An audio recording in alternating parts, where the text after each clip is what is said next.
Hello, everyone, and a very good morning to all of you. So we are about time, exactly 9:30. So we'll be starting our masterclass for this year's National Climate Governance Summit. And let's bring up the slides, please. I hope you all had your coffee and breakfast. It's a 2-hour session and a bit technical as well, but we all will survive and have some learning points as well from this session. So, what we are trying to convey a message through this masterclass is IFRS is not a disclosure framework. I believe most of you are already working on your IFRS disclosures and Scope 3 as well under NSRF. It's part of a compliance, and a lot of companies and corporates are looking at as a compliance part. But what we are trying to tell here is IFRS is not about compliance, but more about decision making. And what decision making is, it helps you take decisions on resilience, which is a core theme of this year's National Climate Governance Summit, which is resilience in a hothouse world. And a lot of you might have heard about the word resilience as well as the hothouse world. Hothouse world is a scenario, a worst case scenario where climate changes are quite a lot and a lot of physical risks are taking place. We have not started to take actions at the right time. But it's not just about resilience. The IFRS decisions will also help you decide on capital allocation. Where should the capital should be allocated together with the other enterprise risks and the climate risk as well. And also investors' confidence. So, the premise for ISSB is TCFD, which was essentially from investors' lens, how the climate risk you have identified and you're going to tackle as well. So by disclosing IFRS kind of parameters, you are building investors' confidence in your organization as well so that they continue to invest. All right, moving on to the next slide. Thank you. A brief introduction about the trainers. So it will be Shinping and myself who will be taking you through the next 2 hours masterclass. So my name is Prannoy, and this is my 4th year at NCGS. We have covered different topics, and I'm based in Singapore, and I support a lot of corporate clients here in Malaysia, as well as in the Southeast Asia and the other parts of Asia as well. And yeah, these are just some of my certifications and all that I have. Maybe I'll ask Shinping to introduce herself. Great. Hi, everybody. Sin Ping here. So I have been working at the Carbon Trust for 4 years with a lot of sort of like on-the-ground kind of situation working with various corporates on their corporate sustainability projects as well. So my expertise really lie across GHG accounting on the organization level as well as on the product level as well. So we'll be going through a little bit on Scope 3 footprints later. And so I would like to just pass this mic back to Prannoy. All right, thank you very much, Shinping, for the introduction. So Shinping's session on deep dive on Scope 3 will be coming later. Again, I'm not going to go through a lot about Carbon Trust. We have been in this field for around 25 years, and our regional headquarters is in Singapore. We are a strength of more than 400 people, and we have supported more than 3,000 organizations. And a unique thing about Carbon Trust is we are both technical experts because we have developed the ISO standards, supported science-based target, and we also have the commercial understanding of what does it mean to organizations as well. So we have supported several organizations in implementing Scope 3, TCFD, and now IFRS S1 and S2, and PCFs and everything which Shinping mentioned. All right, so coming to the content, what exactly are we going to do for the next 2 hours? So we'll start with the context, why we are saying IFRS is a decision system and not a reporting or a compliance system. So we'll be deep diving into that. After that, we'll be going through the governance, which is the very first pillar of your IFRS S2 disclosures. We'll be going through what does the board oversight means, what the operating model for governance is, what are the control procedures for the governance as well. Next will be the strategy. So you might be recognizing like these are the pillars under IFRS S2. First is Governance, next is strategy, which is the most, to me, is one of the most important pillars out of the 4 pillars, and we'll be spending quite a lot of time in the strategy pillar, identifying how to identify risk, value chain, what are the effects of those risks, how does it propagate through your value chain, and also the transition plan, which is becoming very important. Investors are interested in not just your risk, but also your transition plan as well. After that, we'll move on to the third pillar, which is risk management. So how you are identifying, assessing the risk, and integrating it together with your enterprise risk management. So we'll be going through that process. And final pillar is metrics and targets. So we'll be talking about what good type of metrics and target looks like. And finally, we will have the scope 3 deep dive, because that is one of the requirements under NSRF.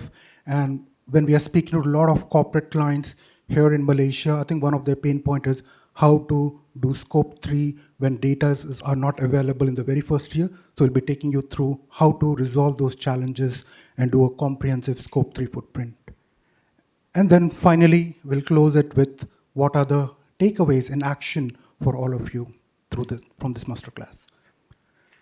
And just to highlight, I mean, we are not going to deep dive into scenario analysis, how to do scenario analysis, because that was something covered by Carbon Trust last year, I think almost exactly 1 year ago, at the workshop that we did with Bursa Malaysia. So all the technical details, how the scenarios are run, was done in that workshop. But today, what we're talking about is how to take those outputs and integrate into your business strategies and business decision. So, all right. So starting with why IFRS S2 is a decision system. What we are going to cover in this session is 3 working outputs. First is 4 investor tests. Typically, an investor look at it from 4 different lenses. So what exactly are those? Then we'll be going through the content box. What exactly are the requirement under the 4 pillars of IFRS S2? And then the maturity scale. I mean, IFRS S2 is quite comprehensive, and no one can do everything right in the first year. So there is a gradual maturity of the disclosures that is going to happen over the period of time. So we cover that maturity, and don't get like overwhelmed, because all these things you don't have to do in your next disclosure cycle, but start small and gradually develop your disclosures over the period of time, over maybe next 3 years or 4 years. So as I mentioned earlier as well, you can look at IFRS S2 as a reporting exercise or as a decision system. So when you are running your IFRS S2 disclosures as a reporting exercise, that's the first thing in your mind that, oh, I need to meet my NSRF requirements. So you will have a narrative in your disclosure, then you will file the disclosure, and then the chain ends there. There is no decision changed, whether internally within your organization or the investor when he's reporting your disclosures. So rather, what should be your mindset is run it as a decision system. So right at the beginning, think about what decisions can these disclosure help me change in my organization. So once you run it as a decision system, you will have risks which are already identified, probably you have identified earlier as well, but you have to price those risks. And then you need to do scenario analysis and how they're impacting capital allocation choices within your organization. Is board really allocating capitals for your climate risk? And that's the test, a success test for your IFRS disclosure, if it is changing the decisions within your organization. So once you start with the decision system, the better disclosures will automatically follow. So don't start with compliance that we need to meet, rather start with decision systems, and once you go through that process, you will already have a better disclosure that you can publish and file as well. So how does an investor look into your disclosures? So we call it like 4C test. One is comply, which is essentially all your disclosure requirement under IFRS 2, have you addressed all of them or not?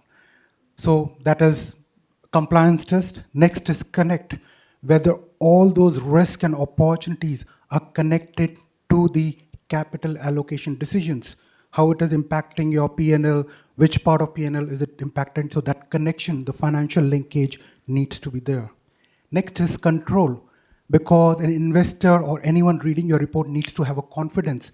So you need to show them the process, entire trail, how you came up with that decision, starting from the minutes of meetings, from management committee meeting, from the board meetings, how that decision was arrived. So that audit trail is very important. And finally, convince, which is the most important part. Are you able to change your readers' mind about your company? Let's say, for example, your company is heavily dependent on fossil fuels, but after identifying the risk, after maybe allocating capital, after changing the decision, once an investor is reading your report, will they change the mind about your company that you have already identified the risk and you're working towards mitigating that risk as well? So that's the most important part, which is convincing the reader's mindset. So what exactly are some of the red flags? The first one is if the requirements are not met, fully met, that means you are not passing the comply test. Next is connect. If the risk that you have scored is only within the sustainability team, not with the enterprise risk team, that means it is a standalone risk register, not really integrated with the enterprise risk register. Next is if you don't have a source, you don't have a good traceability, again, it will fail that test, which is the control test. Finally, if no decision relevant information is published, again, that will fail the convince test by the investor or any of the readers. So if you may miss any of the first step, I think the readers are not going to go through rest of the test. So it's very important, start meeting the comply, connect, control, and convince gradually over the period of time. All right, next is just some illustrative example. I'm not using examples from real companies. We'll be using mainly fictitious illustrative companies example. So here is a generic disclosure which says climate change may adversely affect our operations and supply chain. We continue to monitor developments closely. There is no asset mentioned, there's no scenario, there are no numbers in this disclosure. Whereas a stronger disclosure will be under SSP2 4.5, which is one of the scenarios, and to 2040, flooding at two coastal sites, which is 30% of that particular company's outputs, could add 18 to 34 million a year to the cost of sales, and 48 million capex of resilience capex has been approved through 2028. So as you can see, it's not about longer disclosure, it's just more specific. What you're doing is you're adding a scenario, specific scenario, a time horizon, which asset is being impacted, a range, and also a decision which has been made to mitigate that risk as well. So this becomes a very strong, and again, as I said, this doesn't have to come in first year. Maybe you can start to add one by one elements in your disclosure over the period of time. So it's not about more words, but same sentence, but you add scenarios, financial impact, and your management response to that disclosure. Again, I believe this is pretty familiar to all of you, the 4 pillars under IFRS S2, which is very similar to TCFD 4-pillar strategy. And under governance is governance, disclosure, controls, and assurance. Then we have climate risk and opportunity under strategy, business model, value chain. I'll be going through all these later. So maybe in the interest of time, I'll quickly run through it. And again, for me, this is how the sequence is under IFRS S2, but I probably will do it in a bit different manner. Probably transition plan and climate resilience will come later, and scenario analysis will come earlier. So I'll be taking you through the thought process that I have put into this masterclass, how this should be aligned. And then the risk management, the risk process, ERM integration, and then finally, it's the metrics target and GHG disclosures as well. So that's the IFRS S2 framework, but what decisions does IFRS 2 kind of ask you to disclose? So under this governance, it can be about the decision rights, which are control for the board. What are the board skills, incentives for the management committee, climate controls, investment gate. Under strategy, it's portfolio shifts, market entry or exit, low carbon capex adaptation. So I'm not going through each one of them. It can take almost a day. So we will be selecting few of these and taking them as an example in the slides. So then risk management, metrics and target, you need to have internal carbon pricing, marginal abatement cost curves, and a lot of things. So in summary, it's about disclosure requirement should help you make better business decisions, which should be evidenced through the evidence trail, and it should, in the end, increase your investors' confidence in your organization. So IFRS to disclosures should help improve a decision. I think that's the key part of the entire masterclass. All right, moving on. So you need to have, as I was talking about, you don't have to do everything in the next year. So there's a maturity scale. So what exactly a maturity scale might look like for IFRS to disclosure? So first one is stage one, which is an ad hoc type of disclosures. So a narrative exists in your disclosure, but the evidence is pretty thin. You don't have enough evidences on how the decisions were made, how the scenarios were calculated. It's more of a narrative. Next is documented. All the requirements of IFRS 2 are mapped, and owners of the different decisions of the different kind of requirement under IFRS 2 are named as well. Next will be managed, which is, it's a repeatable process that you can run every year. You have data controls. Controls essentially means who checks it and who owns it.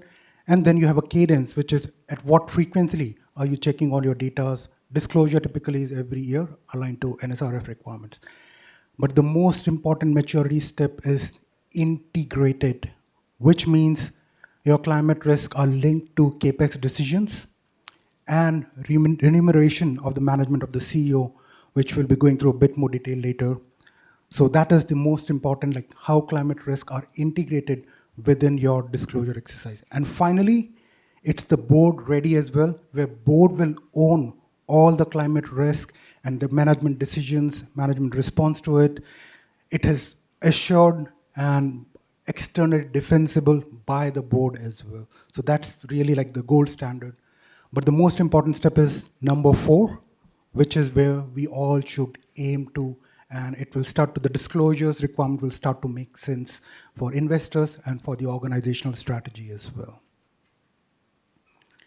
So a key test will be a number appears in your budget and capital allocation. If I have to give a very small test, if whatever work you're doing for your disclosure, if it appears in the capital allocation or in a budget for next year cycle, that means you're reporting what you're trying to do is a success. All right, so I mean, at this stage, let's have some Slido questions because you all probably have started to do. So we'll be interested to understand what are the challenges you're facing, where exactly the gaps are. So maybe you can scan the Slido code, and then we will have some, just, it's not a quiz, but just to understand where exactly you are in your IFRS S2 disclosure journey.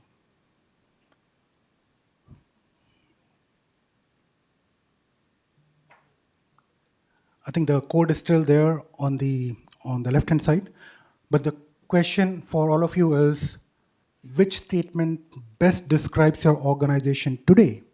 So is your organization focused on compliance, or is your organization building capabilities for these disclosures, or you have already started to link climate to business decisions, or you're linking climate to capital allocations already, or your climate information is already reshaping the strategy for your organization.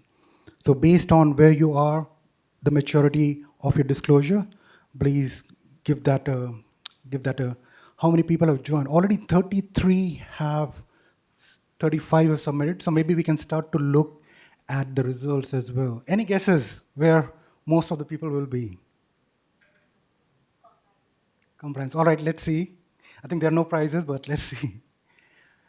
Exactly. So around 45% are looking for, which is very normal actually, because this is something you're doing it for the first time, and your minimum requirement from the board will be, let's comply first.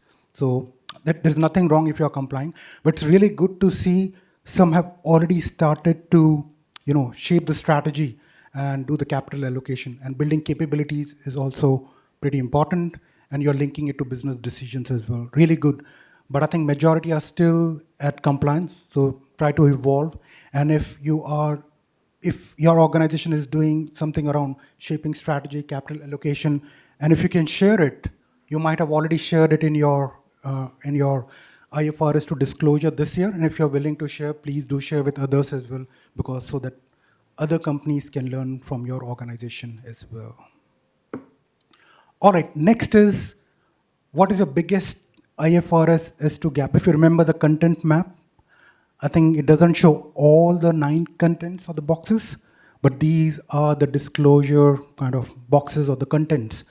So which is your biggest IFRS S2 gap for currently for this year?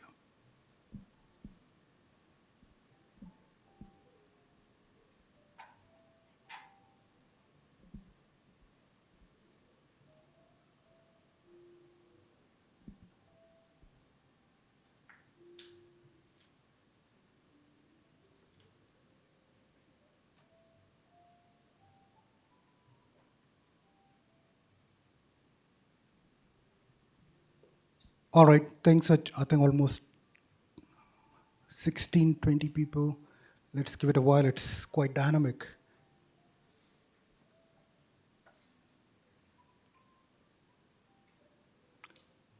All right, as of now, it looks like the number one gap is anticipated financial effect, which is essentially linking your climate risk to the financial, which is one of the most important step. I mean, how climate risk and opportunities are impacting your finance. And then transition plan, yes, it's really good to see a lot of people have already started to talk about transition plan. Until like last 1 year, no one was even thinking about transition plans. But all right, now transition plan and management response has become third. Metrics and targets in GHG response, yes. This is something can be done easily, I'll say. Your scope 1, 2, and 3 footprinting, yeah, and then your targets aligned to SBTI. It doesn't have to be SBTI, but a lot of companies that we have supported have a science-based target already in Malaysia. So, yeah. So, I mean, it's pretty clear, a lot of gap. And good to see governance is not a gap. That's what my personal experience is. Governance is something a lot of people are already disclosing it pretty properly. But we will go for even more detail in the governance pillar, what exactly a good disclosure looks like. So we will be going through board oversight, operating model of governance, and disclosure controls. And some of the working outputs are decision right maps, the control metrics, and the evidence lists as well. So let's go through it. So let's go through board oversight and decision right map. So it's about who holds the decision on climate in your organization. The requirement is, as per IFRS, you need to have a process, control, and procedure over climate risk. So you definitely will be meeting that. Next is who makes the decision and who has the final approval on the climate risk and the management response. So this is important. I'll be going through more detail, what are the different layers and who is responsible for that. And finally, it's the evidence. If a decision was made, each decision should have a trail in one of the board papers or management committee papers, a date and an outcome as well. So all should be linked so that any investor or anyone reading your report has the confidence on how the decision was made. And if you're going for an assurance, there will be an audit trail available as well. So some of the supporting evidences will be the terms of references for the board papers, meetings with decisions recorded, the skills registered for the board as well. If there are any skills gap, then how they will be filling those skills gap by NEDs or maybe an executive education program for the board as well. The committee calendars and the approval log. These are some supporting evidences for that. So I'll give you an example how a generic disclosure under governance might look like. It will be the board, through its sustainability committee, oversees the group's climate-related risk and opportunities. The committee meets quarterly. There is no mandate to the board, no decisions, and no timeline. And a stronger disclosure will look like the sustainability committee holds a written mandate, and meet 6 times a year. And the transition plan, target revision, and climate capex are reserved for board's decision, and risk escalates within the 30 days. So what has improved is there is a written mandate for the board. Then there are reserved decisions for the board as well. There is a time period for some of the critical risk escalations, and what's the cadence, how many times a year the governance meetings are being done. So the test is, if you delete your company's name from the disclosure, and if it still applies to you, that means it's not that specific for your organization. So it's quite generic, and it can be applicable to any organization. So that's a test you can do to your disclosure, to the governance disclosure. Next is, what's the layer by layer decision and evidence table for your organization? So as you can see, the first layer is the data and the control owners, those who are providing the data, like for example, what method is used for calculation, what emission factors are used, what are the boundaries, and it is required every reporting cycle. Next is management climate committee. They will be supporting shortlisting the risk, what is the spend on mitigation measures, and the supplier escalation, if any, and that happens typically on a monthly basis. Next is board committee. They will decide on the scenario scope, which scenario should be under the scope. Next will be risk appetite. So how much risk is acceptable, which scenario, there are extreme scenarios as well, whether all those need to be considered. That will be decided in the board committee, and they meet 6 times a year, and they will also do a sign-off. Finally, it's the board, and decisions on transition plan, target revision, and climate capex is reserved for the board, and they meet typically 2 times a year. But if there are any escalations, they can have a kind of ad hoc meeting as well for addressing those risks. So every layer has a dated paper, owner, and a minuted decision, because once you're going for external assurance, all these will help, and you will build credibility towards the disclosure that you're making. Next is control metrics. So it's about, as I said again, how to build more credibility.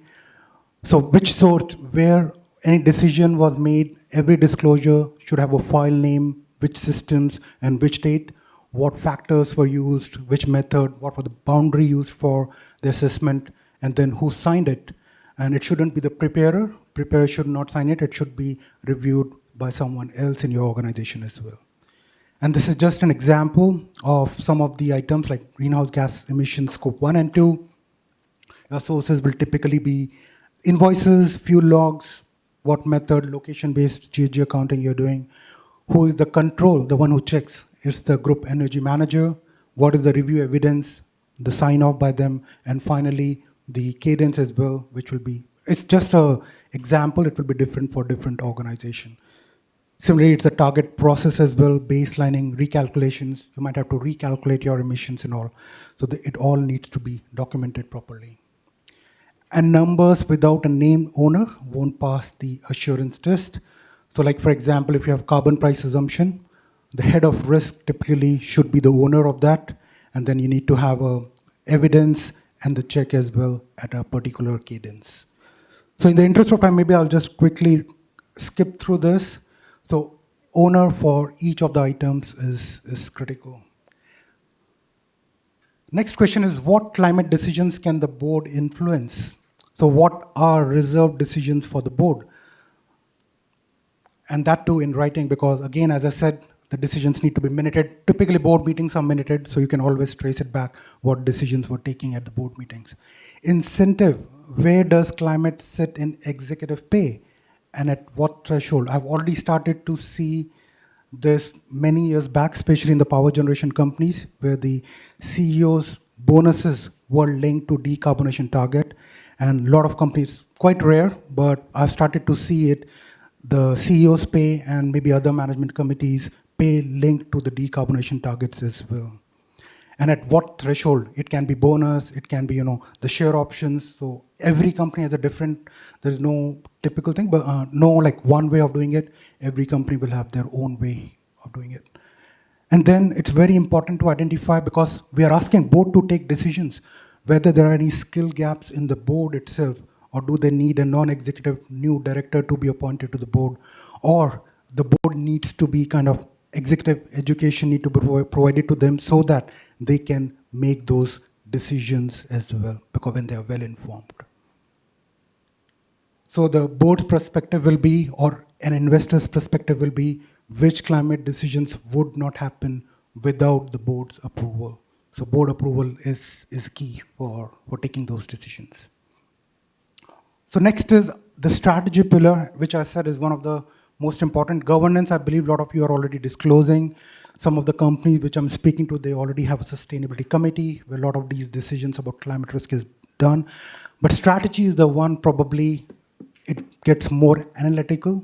You need to do scenario analysis and everything. So we'll be going through that. So we'll be going through risk, the value chain, where exactly the risk lies, financial effect of those risks to your numbers, bottom line, and the P&L. Then the transition plan, what exactly is a transition plan and what a good transition plan looks like. And then finally, the resilience, which is the theme of National Climate Governance Summit as well. So we'll be going through that, what resilience analysis looks like. And some of the working outputs that we'll be going through are prioritization matrix, value at stake bridge, so from gross to net value at stake, then a funded roadmap, decarbonization roadmap, and a resilience dashboard, how a resilience dashboard might look like for your organization. So I'd like to introduce the Meridian Limited company, which is a fictitious company, just an illustrative example, because we will be using this as an example right throughout our strategy session. So it's a Malaysian-listed industrial manufacturer, and their clients are both domestic as well as overseas. And it's a B2B business, as you can see. Their businesses, their customers are business kind of owners. And then it has energy-intensive operations.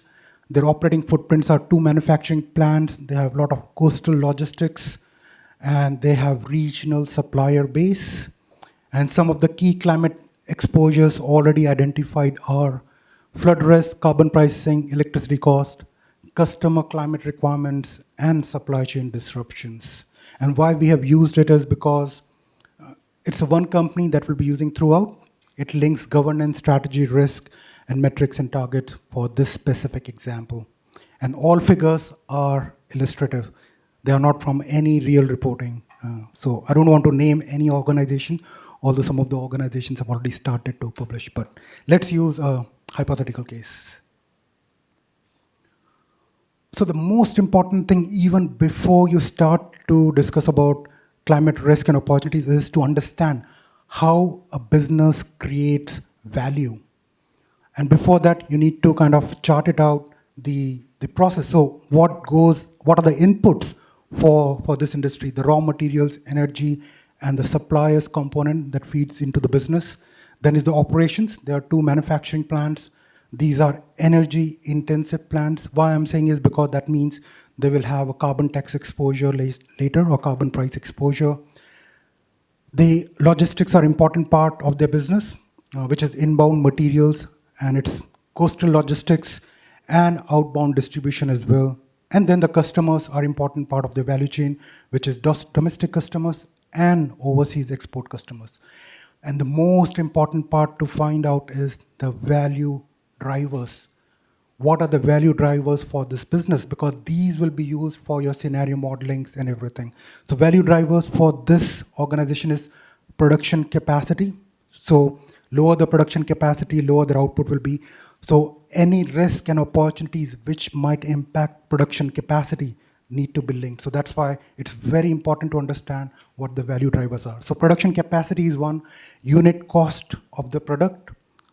What does it take? How much does it cost to produce unit product? Next is product demand. Is your product going to be in demand, or is it going to be impacted because of climate change? Is the consumer sentiment going to change? And customer climate requirement, because customers are having their own targets, and also whether your products are able to meet your customers' climate requirement or not. So all these need to be considered in your climate risk and opportunities, and the value drivers, because these can be used to model or make it into financial numbers. So, I mean, the business model explains why flood risk, carbon pricing, all these are risk for the organization. So, business model first, and then we start to look into where the climate affects the business. So, first step is risk identification. So, you need to start pretty wide. So, any risk that you might be discussing within your, it should not be just within sustainability team, but your operations team, risk team. But sustainability team probably is the one who will you know, kind of catalyze those discussions within the organization. So first is go really wide, like think about all the risk, brainstorm within your organization, what can happen, what are the risks that might impact your organization based on that business model. Then you can start to narrow it down to climate. And don't worry, all your efforts in coming up with a wide list of risk won't go in vain, because there is IFRS S1, which will be coming soon as well. So don't treat S1 and S2 separately. If you have identified a risk in S1, you can always do it. So I've already started to see some of the clients coming to us for their S1 disclosure supports as well, which is really good to see that it's not just about S2. People are thinking ahead and doing S1 disclosures as well. Next is you narrow it to physical. I'm sure you already know about what a physical risk, transition risk. You might have already started to shortlist as well. And then finally, for each of those, what is the impact on business model, your company's strategy, and the cash flows as well. So some of the evidences, again, I'm coming back to, getting that credibility around your disclosures is you need to show some of the evidences to your assurer or to the investor is risk taxonomy, how you have classified risk, time horizons, materiality basis, what risks were material, and on what basis, and then a review date as well, because your risk might evolve over a period of time. You might have to review risk. So, I mean, a disclosure test will be if you can explain why some of the risks were prioritized over the others, then you have done a good job in your risk identification and prioritization. So again, I mean, the prioritization is also based on two major classifications. On the x-axis is feasibility of modeling, because ultimately, as I said, you need to link that risk and opportunity to the financial number. And to link that in a quantitative basis, you need a modeling. So we have a 2x2 matrix. On x-axis is your feasibility of modeling, which increases in the x-axis. On the y-axis is financial materiality. So as the y-axis goes up, the financial materiality increases. So we have divided into 4 quadrants. The first quadrant is where feasibility is high and financial materiality is high as well. You need to start quantifying it now. And if you remember from our example of Meridian Industries, some of the risks which is relevant to them are carbon price. You can quantify carbon price easily. If you remember from a workshop in Bursa, Malaysia last year, you have NGFS scenarios, you have IEA scenarios. You can easily find out what the carbon price exposure will be. Next is flood.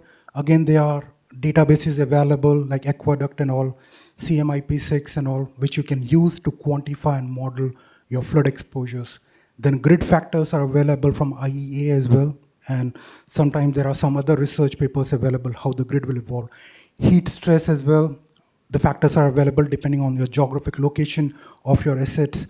So you can easily model that. And these risks should carry a number typically, I mean, from this year itself, because it can be easily modeled, and these are financially material for your company as well. But if you can still do a modeling, it doesn't mean you have to do it.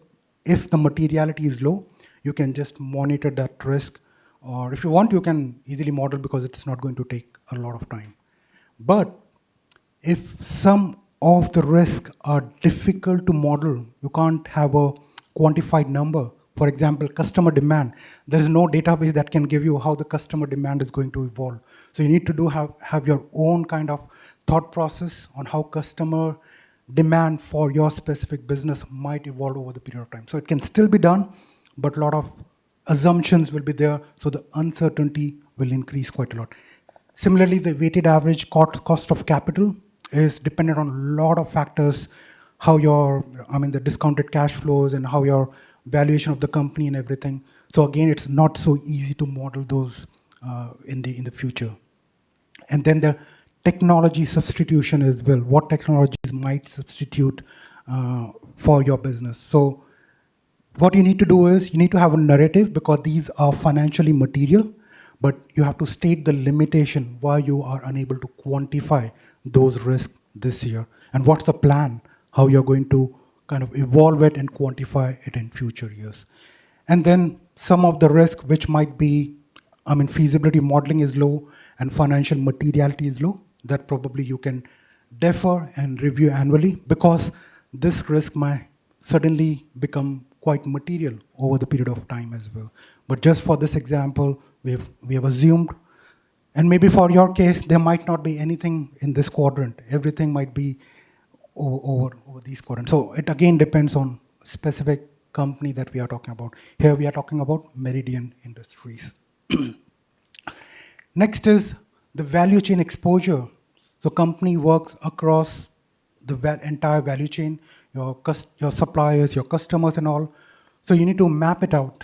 So there is upstream suppliers, then those are kind of transported to you through inbound logistics. You have your own operations. Then you have outbound logistics and your customers as well. So you start to kind of see where exactly the exposure is in your value chain. So you will start with acute physical risk. Again, I'm not going to define what acute physical risk is. I'm sure you all are already aware. But you need to find out where exactly the exposure is high. So in your upstream suppliers are located in floodplains, the exposure will be very high. If you remember, Meridian Industries is located in the coastal region, the exposure in own operations is high as well. Then for chronic physical risk, it's identified the own operations will be high. So chronic physical risk is actually irreversible risk, which is temperature has risen. Because of that, you might have some disruptions. I think this Meridian Industries is a heavy energy intensive industry. So if the workers are, if there is some breakdown of the chilling system and everything, it will have a big impact on your own operations as well. So that has been identified as a major risk. Next is policy and carbon price. So the carbon taxes and ETS, which might come. So who will be impacted the most? It will be your own operations because Meridian Industries is a kind of a heavy manufacturing and they might have their own captive power plant. They might have own small kind of power generation through fossil fuel or LNG, and that's why they have a high risk in their own operation through policy and car. Next is technology substitution. In this example, we have identified it as for the customers it's high.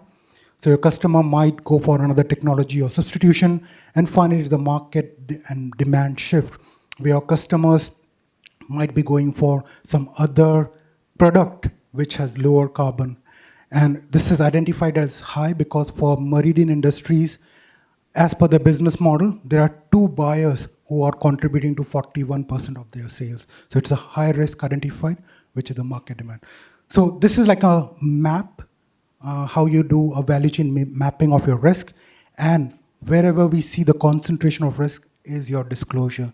That's what a reader and an investor wants to know, where exactly the risk is high across your value chain. Next one is the financial effects, which is linking all those risks to the financial numbers. So this slide is pretty important. This is how the risk propagates from climate driver, this is the climate risk, to the financial impact. And this is something the finance team and sustainability team, everyone should try to understand how the climate risks are going to impact the company's financial. It can be both risk or an opportunity as well. So some of the examples are the climate driver. As you can see over here, we have mentioned carbon price at a specific value, which is Ringgit Malaysia, 180 Ringgit Malaysia per ton by 2030, and under what scenario? This is a net zero by 2050 scenario. So it can be different for different organizations. For an example, I've taken this one. So if you remember the business driver, what it will change is the unit cost of production under this scenario with carbon price, the unit cost of production will increase. And with that, your cost of sales will increase because your costs have increased, so your COGS will increase as well. And what will be the financial impact of that? Your margins, your profit margins are going to reduce by 0.6 to 1.1 percentage points by 2030. So this is how you link the climate risk to the financial impact. And once you start to discuss this with your chief financial officer, chief risk officer, everyone will start to get involved. And that's why we have disclosures and everything, how it will go up to the board and make decisions about capital allocation and risk mitigation expenses as well. Next is more about a physical risk, which is a scenario is 1 in 50 flood. This doesn't mean flood one time in 50 years, but it's a probability. It's around 2% flood probability every year with the flood height of around 0.6 meters. It affects the asset, which is Plant B under ISSB 2 4.5 scenario. Then again, you link it to the business driver. It will link to your asset availability. So there is, I think a lot of you might be aware of availability and reliability is a key kind of factor in a lot of production. So it might impact your asset availability and the days lost because of the climate risk. And then is the financial line, how it will affect your asset value on the balance sheet. So it might not impact your EBITDA, but the value of the asset on your balance sheet, which might need to be impaired, or you can discuss with finance what will the impact of these flooding risk to your asset. And finally, the financial impact, like how it is going to be downside quantified financial impact. And again, the third one is the export revenue under climate criteria, which is how you can still maintain the volume of goods sold and the price premium, and how it will impact the revenues and the gross margin. It can be both an opportunity or a risk, depending on how you are managing this climate driver. Moving on to the next slide, which is more about you need to disclose a range to your investors. So, I mean, this is just an example. Maybe let's say for carbon price, company will disclose around Ringgit Malaysia 40 million to 65 million, and it is impacting. It is around 1.9 to 3.1% of the revenues. So that the finance team can understand the exposure, how big or small this number is. So you're comparing it to the total revenue, and it's the carbon pricing on the cost of sales, as we discussed earlier. So it's a decision useful disclosure, and it will state following things. One is the scenario. It's a net zero 2050 scenario until 2030, which financial line it is impacting, why there is a range, because of the carbon pricing timing, when it is going to come in, and also the range is because of site level energy data. To give a very specific number, you need a very specific energy data as well. So that can be what will help you narrow that range. Is in future, you will have a more specific energy data collection for your site. And in future, that's your plan to narrow it down.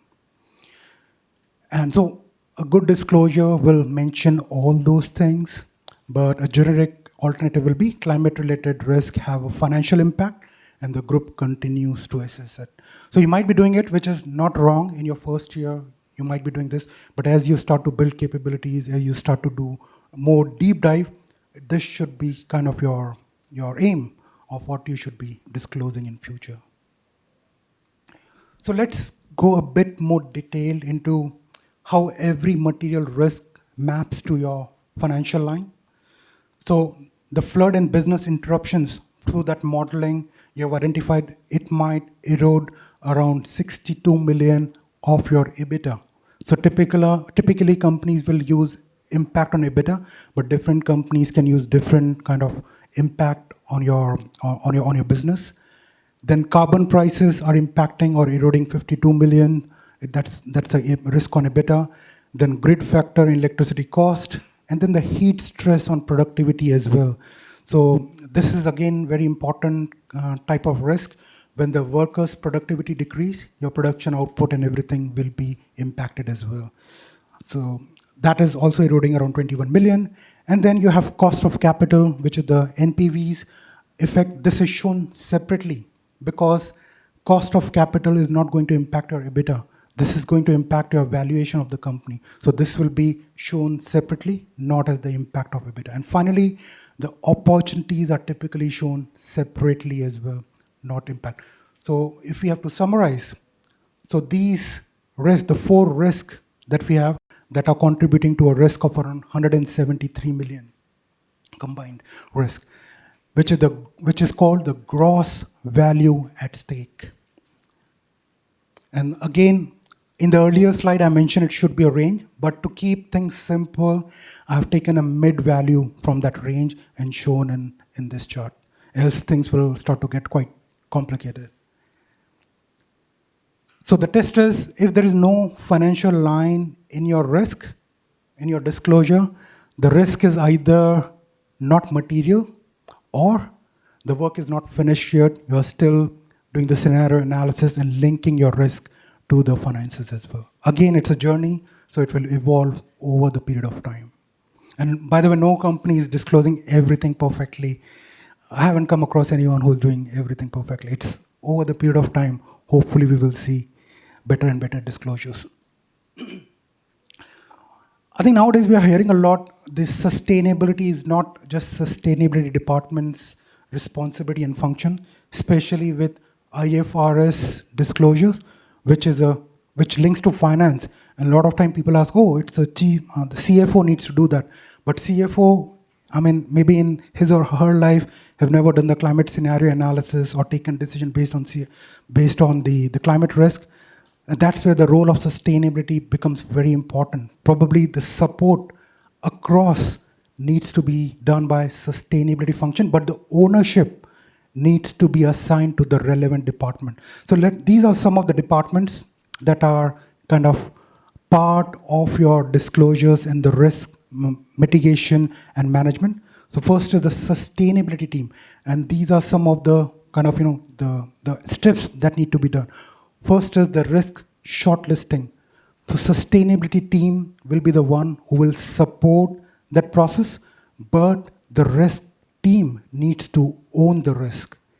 For the scenario analysis, again, sustainability, I put sustainability as a supporting function for all, but the ownership needs to be with the risk team. And finance team will also support those scenario shortlisting. Next is the value drivers. Ownership need to be with the business operations, those who are operating the business, not just operations like the manufacturing operation, but the entire business operations. They need to own the drivers, what is going to, levers need to be implemented, which I think is number 5. But the drivers need to be owned by the business operations. Next is the gross value at stake. That needs to be owned by the finance team, because it's the company finances that will be impacted. Next are the levers. What is the management response? That need to be owned by business operations, supported by sustainability and risk team. Then we have the net value at stake, again owned by finance, supported by sustainability team. And finally, the decisions which you take based on all these earlier steps is owned by the board. But board will need support from probably not just sustainability and finance. I've seen just these two for simplicity, but actually it should be. The board will ask questions to all sustainability, risk, finance, and business operations before they make any decisions on the capex allocation or budget allocation to mitigate the risk that climate change is exposing your organization to. So this is an example for Meridian Industries, but you need to map it out for your own business as well. So finance will own the model, operations will own the driver, and the risk owns the scoring, and the one who is catalyzing everything is the sustainability team. Probably all of you are from sustainability. You will be the one who will be driving all this. So, earlier we discussed about gross value at stake, but board wants to understand the net value at stake, which is the value at stake after all the management response or the levers that you will be implementing. So if you remember from the Meridian Industries example, the gross value at stake is 173, but after working with the different departments, sustainability, risk department, finance department, the calculations were done that asset resilience capex will help to reduce the exposure by these numbers. Energy efficiency, contractual pass-through, that is another way to manage your risk. You can pass it through your contracts because this is a B2B business, not B2C. It can be supply chain, which is still unfunded, and low carbon upside, which is the opportunity, which is again shown over here. But when you're coming from gross valued stake to net valued stake, only these three kind of actions are considered because these are funded ones. The supply chain is unfunded and the upside is not considered in the bridge between gross valued stake to net valued stake. So the residual risk or the value at stake is 55 million ringgit Malaysia, which is again, you need to give it to the context of EBITDA, which is around 20% of FY 2030 EBITDA. And that's how your finance will start to relate the risk to the financial number. And the board will use this number. They will ask question, okay, this is the net value at stake, how you came up with this. And they need to have a confidence in the analysis done, and then they will make a decision whether all these capex and everything needs to be approved or not, or what risk the board is ready to take if they think the scenarios used, assumptions used are too extremes. We'll be going through that, which is a part of resilience of your transition plan.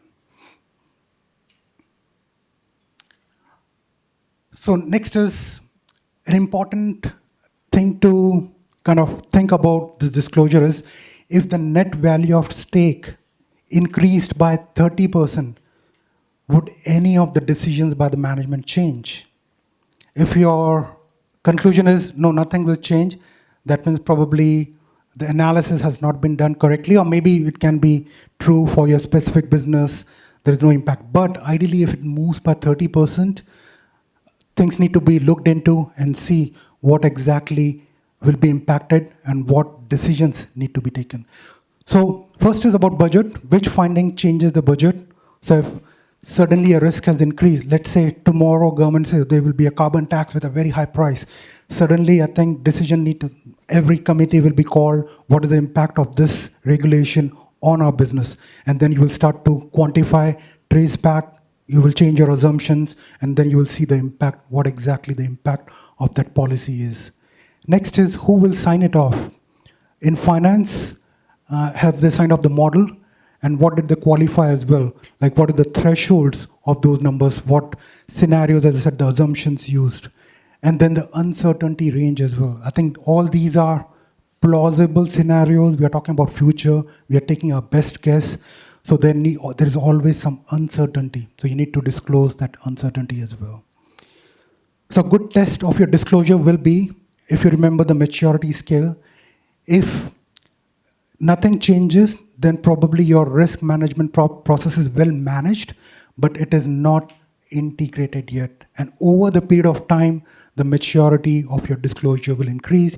You might be documented, you might be complying, and you might have all the processes to manage this disclosure. But if it doesn't change the decision, that means it is not yet integrated well into your business strategy. So stage 3 is a reporting output. That means you are complying to the NSRF compliance requirement.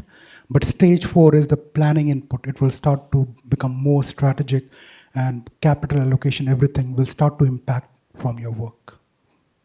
I think yesterday I was listening to Securities Commission Malaysia, and they were saying and even Climate Governance Malaysia is going to do some kind of research of all the companies who have reported where exactly they are in this journey.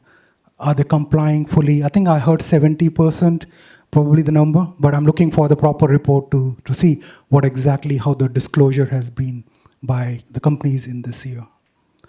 All right, moving on to the transition plan. I think transition plan was one of the things a lot of you said is a gap, and which is good because transition plan is becoming more and more important. As I said, because we work from companies in the UK and Europe as well. They have been discussing transition plan for almost 2-3 years now. And it's good to see we are also focusing on the transition plan. So transition plan, as the name suggests, you've already identified your risk and everything. your mitigation plan, but what is your plan?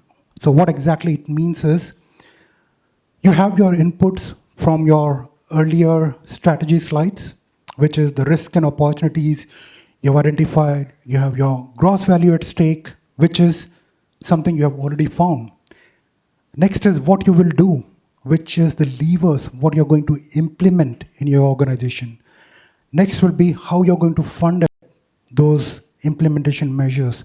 And then how it is dependent, what are the external dependencies.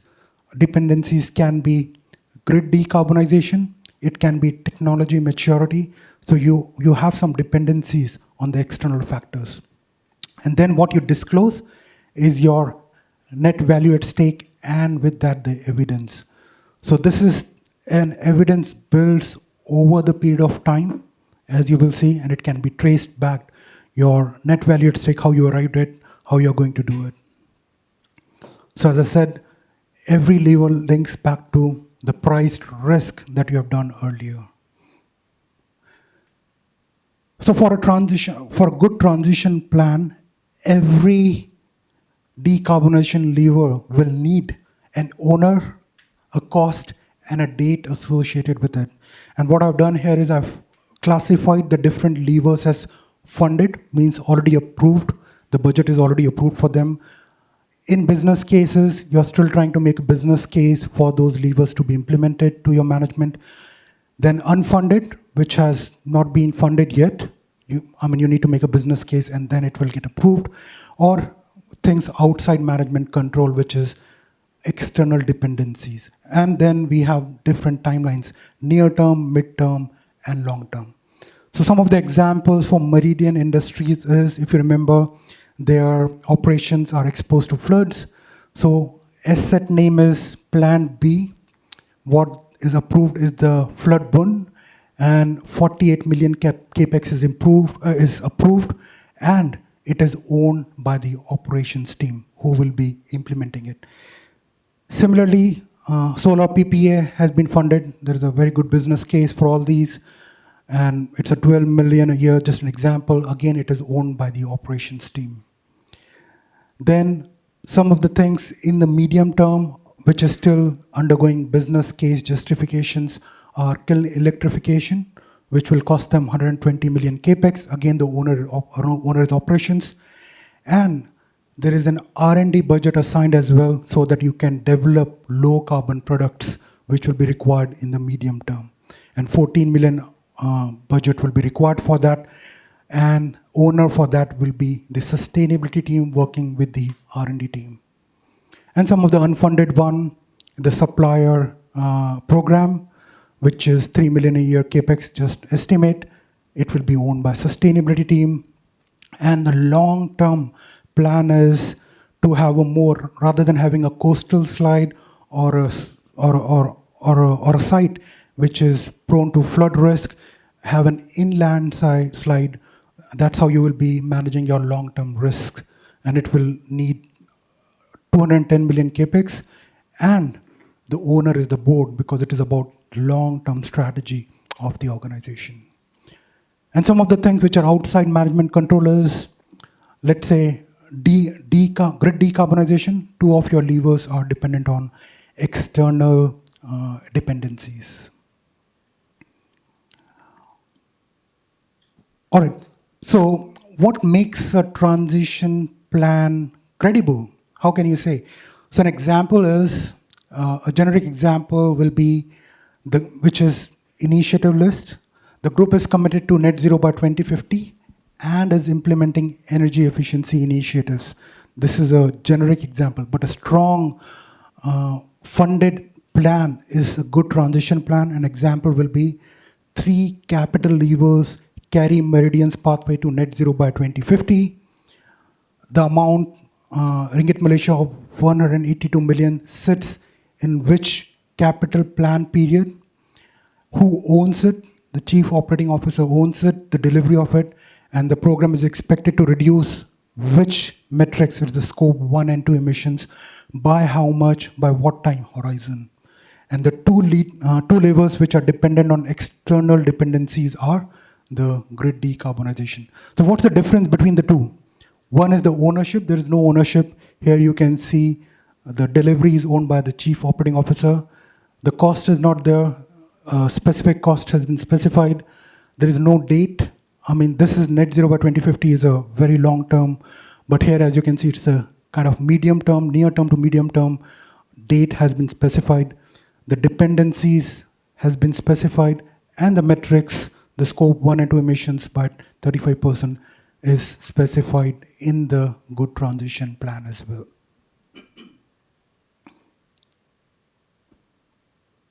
Oops.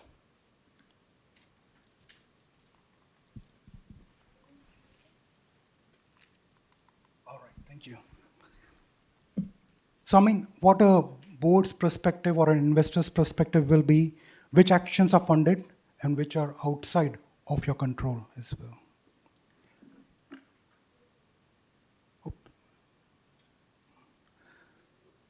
So next section is on climate resilience, the theme of National Climate Governance Summit as well. Resilience is, I mean, typically term is used like as a spring, like when you compress the spring, it comes back to that original shape. Similarly, whether your strategies, your business is resilient in the hothouse world, that's an extreme.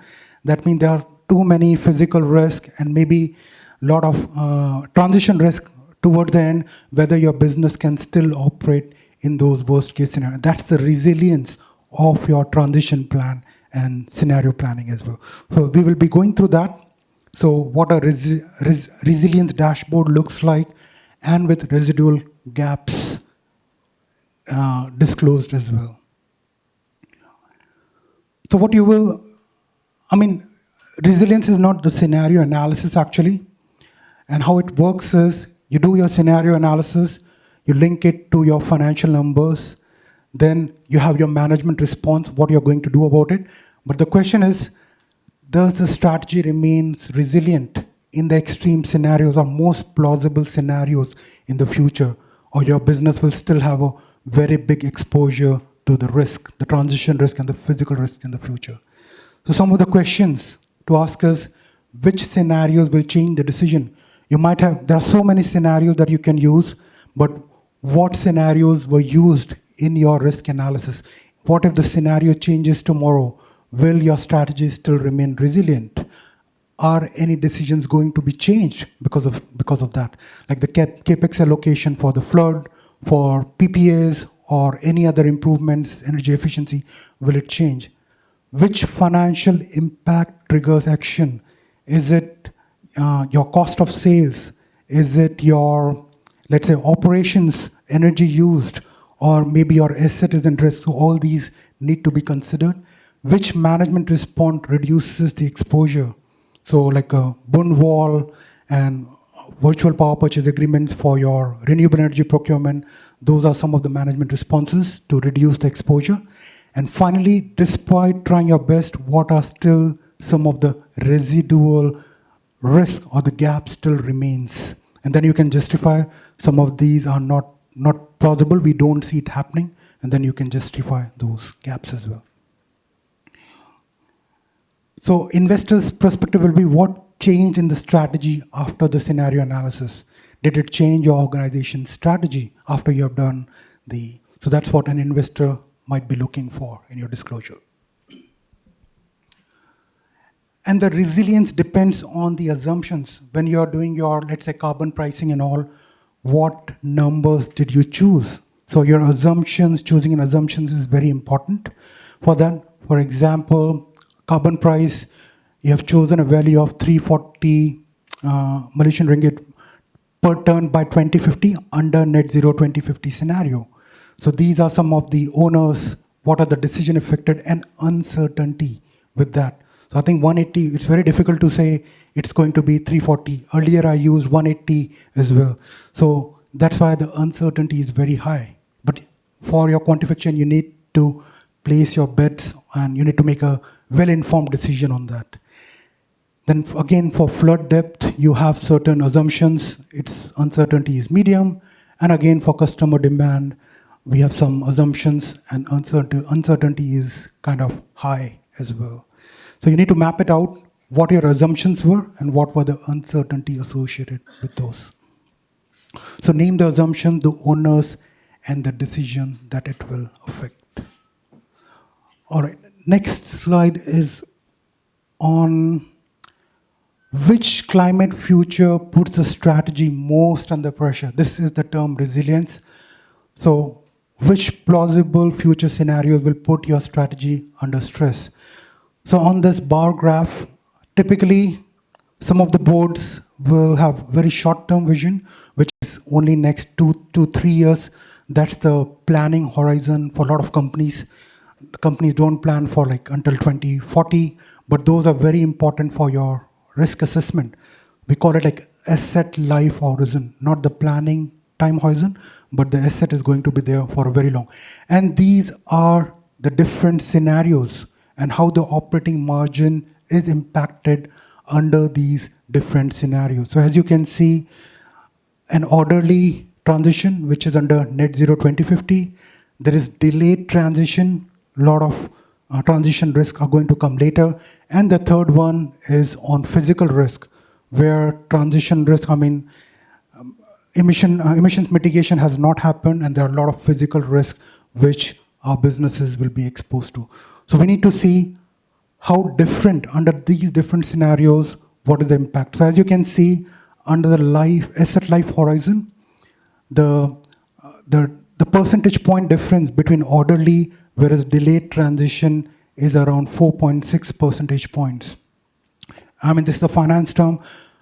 This is not the absolute reduction. Like for example, if your margins decrease from 20% to 15%, that's a 5% percentage point reduction, but actually it's a 25% drop. So, but finance uses the percentage points in their analysis. And again, you need to do something called sensitivity analysis. If you remember the earlier slide, which was on assumptions. So what if your assumptions changed? How sensitive your analysis is on your assumptions. If your carbon price moved by plus or minus 20%, how these things will change. And then the export demand shift and the grid emission factor shift. This is specific to the Meridian company example that I'm showing, but it will be different for different companies.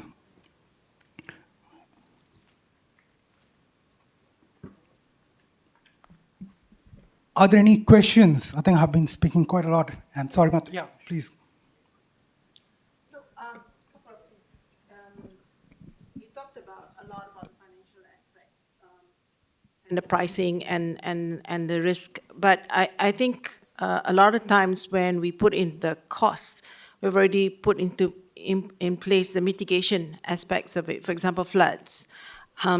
We might have floods already, and we already identified flood is already been there. We put the capex for it.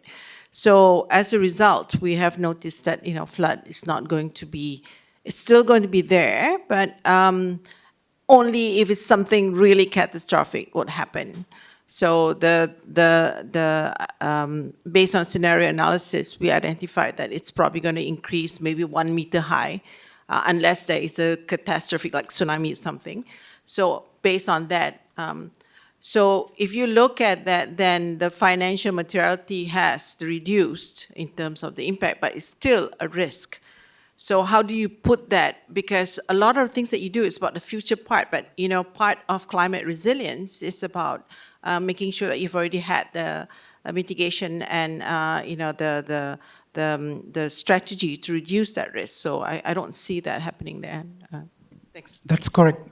So these risks will evolve over the period of time. As you said, flood might be, your assumption might be the flood is going to happen quite frequently.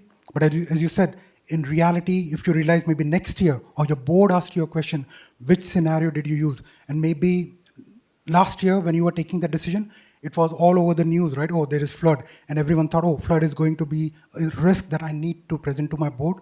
But in reality, when you take more detailed analysis, that might happen just maybe once in 10 years, the catastrophic event that might have a big impact. So what you need to do is you need to revise your risk register. So once you have identified your risk, doesn't mean it should continue to remain the same. If a risk management committee is meeting, they said, oh, this risk that we have identified, probably we need to change the assumption about it. This should not remain. Then you have to kind of update your risk register, financial impact. And I think it was on the quadrant, right? The earlier one. Yeah, correct. This one, right? Yeah, correct, correct. So things might move actually. So if financial materiality changes, it might move above, or you can move the flood one actually. It can move down. That means flood can be modeled easily, but if the financial materiality changes, then you have to change the quadrant. Yeah, I think you should. Correct, correct. I think annual for disclosure, but I'll say if the systematic committee is meeting every quarter, they should start to already look into it. So it has all these things need to be very practical, and that's why engaging every team member is very important. Yeah. You have one that is like until 2035, 2040. I mean, our transition plan stops at 2030. We don't go further than that because it's unrealistic to go further than that. Even some of the assumptions that you made about the board putting in 100 and something million in 2035. I mean, I don't think that will be something that will be realistic, and I don't think we should be expecting that. Yeah. If that's an expectation by IFRS, we should voice that this is not going to be a practical thing. It's just an exercise in disclosure, which is meaningless. Correct. So I mean, for the long-term horizon, because a lot of these risks, especially physical risk, will happen over the period of time. And what I have seen is, like power generation companies and all, when they're investing it now, those assets are going to last for like 20, 25, even 30 years. So there is a risk called stranded asset risk. So if a management is making a decision, they have to invest in this now, they have to consider that long term. So that's why internal carbon pricing and everything comes into the picture to help decide management on those long-term capex investment. And even if the board is not asking, when you go and raise money from the investors, they will be actually considering those type of risk, long-term risks as well. All right, moving on. We have 15 more minutes.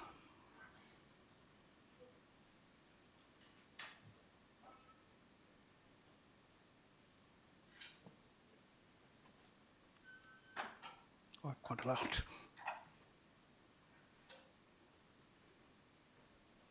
All right, so we were, after the resilience plan, next will be resilience dashboard. So where exactly is the gap? So you have already done your scenario planning, you have done your resilience, but what the gap still remains. So this is a kind of a dashboard where you identify your residual risk and whether the residual risk is high, low, or medium. So this is, as you can see, asset specific. Plan B, you have already identified, you have tested it, you have find out whether it is exposed to climate risk, and then you have a management response or a lever which is already approved by your management. So these are some, like, then there's manufacturing operations, which is impacted by carbon price. Then you have supply chain, which is not assessed yet, as we have been talking about in this example. And then your product, which you're exporting, you have tested, exposed, and you have partial response to that. And then customers, and then the financing as well, which we were talking about. Which I think this is something new, which we didn't discuss, the financing kind of risk. But ability to raise money will also reduce with the climate risk. So if someone wants to build a coal-fired power plants, I think there will be very less financial institutions give you loans. So a lot of banks have already decided not to finance any coal-fired power plants. A lot of banks, not all, a lot of banks. So this is also something the board will need to know, what they're trying to do, whether the loan conditions, raising the green loans and bonds are considered as well. And you might see it's funded because the assumption is maybe that green facility is already in place. So conclusion is, it must state whether it is tested, time horizon, what assumptions were made, what are still the gaps, and what has changed after doing this scenario analysis. So coming to the third pillar, so as I mentioned earlier, risk is going to take a lot of time, but after risk is the risk management. So it's about how you have identified risk assessment, and how you are integrating that risk in the enterprise risk management. So it is not a silo risk, but it's a risk which is important material for the entire organization. So some of the working outputs are risk funnel, prioritization rationale, and the ERM integration route. Again, I believe this is something you might have already done. You start with a long list. You have a workshop. Actually, in some of the workshops, we have seen even more than 100 risks identified. Those are the long list.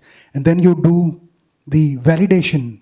And then you reduce the number of risks to 28. Then you score it based on materiality and feasibility of modeling. And then you have 7 shortlists that can move the enterprise value. And finally, you do a quantification of 5 risks and probably 1 opportunity. It can take a lot of time to do these quantification. So even 5 risks can take significant amount of time to do a proper quantification. So the long list is an input, but the filter that you apply is the disclosure output. Everyone is interested in this short list and what you are quantifying. And a risk register should support the board's decision. So a generic disclosure will be the group is exposed to physical climate risk, including flooding, which may affect our operations in supply chain. We continue to monitor the situation. The limitations are there is no site, no number, and no owner. A stronger disclosure will be flood exposure at 2 coastal sites, 31% of the production capacity, 25% of the PPE is impacted of the net book value, and to 2050, under this scenario, there is materiality score of 4 or 5, and the owner is Chief Operating Officer, and the review was done in Q1 2027. So quite a lot. I mean, it can be a lengthier sentence for better understanding, but I've kept it a short because this is a masterclass presentation, not an actual disclosure. So what the rewrite adds, it adds name, site, and the share of that site to the entire kind of financial value. Next is the financial line, scenario, and horizon, and who the owner and the review date of that disclosure is. So the test will be every field can be or is checked by someone outside sustainability. So don't work within the sustainability team. Please work with other teams as well. And the numbers are checked by someone outside of the sustainability team as well. So that's a test. Next is climate risk should compete for the capital. So I mean, if you are in sustainability team, you're identifying what you're trying to ask management is you need to compete with other budgeting allocation. That climate risk is important and budget need to be allocated to the risk that you're highlighting as well. So how a risk assessment or this risk process outside of the enterprise risk process look like? It will be a separate standalone kind of risk. So sustainability team comes up with a list. They scale it on their own. It can be 1 to 10, and it is refreshed for the report, and there is no route to capital. So it becomes just a reporting type of exercise, and it just ends there. So it's not priced, it's not with a route to the risk committee, and there is no capital allocation decisions. But when you integrate together with the enterprise risk, that means your risks are appearing in the enterprise risk register. You are using the same scale or scoring as the enterprise risk team is using, let's say 1 to 5 ranking. There is an appetite for those risks and escalation route as well. And then it competes for the capital allocation together with other enterprise risk. And finally, a capital is allocated. So it's the same risk category as enterprise risk, same scale, same escalation, and priced with the test. So the board perspective will be, does the climate risk score change enterprise risk ranking and capital allocation for the climate related risk?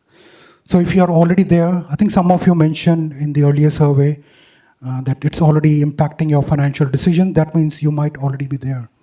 But if not, in future years, please try to ensure your risk analysis is competing for the capital, because I hope all of us in this room believes climate change is real and it is going to impact the business and operations. So take IFRS S2 disclosure as a strategic exercise to get attention of the board and the management committees, and so that they start allocating budget to the risk and opportunities that you have identified.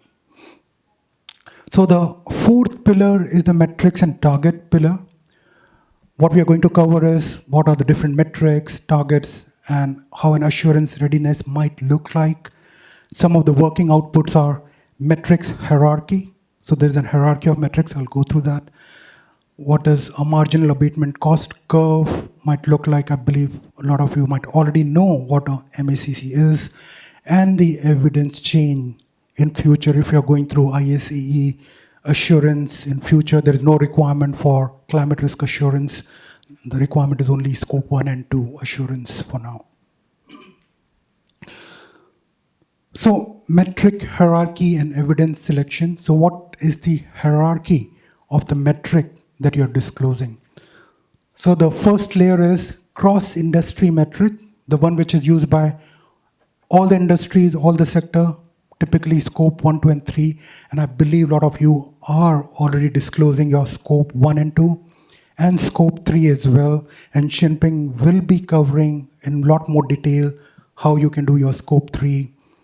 Typically, I mean, as per Bursa requirement, you might have done your 2 categories, you might have started some of the categories, but we will deep dive into more in the next session soon.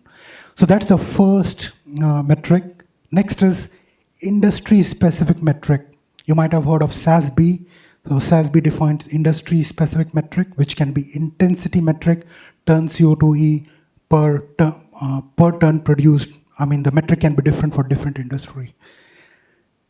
And then your target, which can be aligned to science-based target, covering your scope 1, 2, and 3, or it can be specific target. This is just an example, 35% scope 1 and scope 2 reduction by 2030.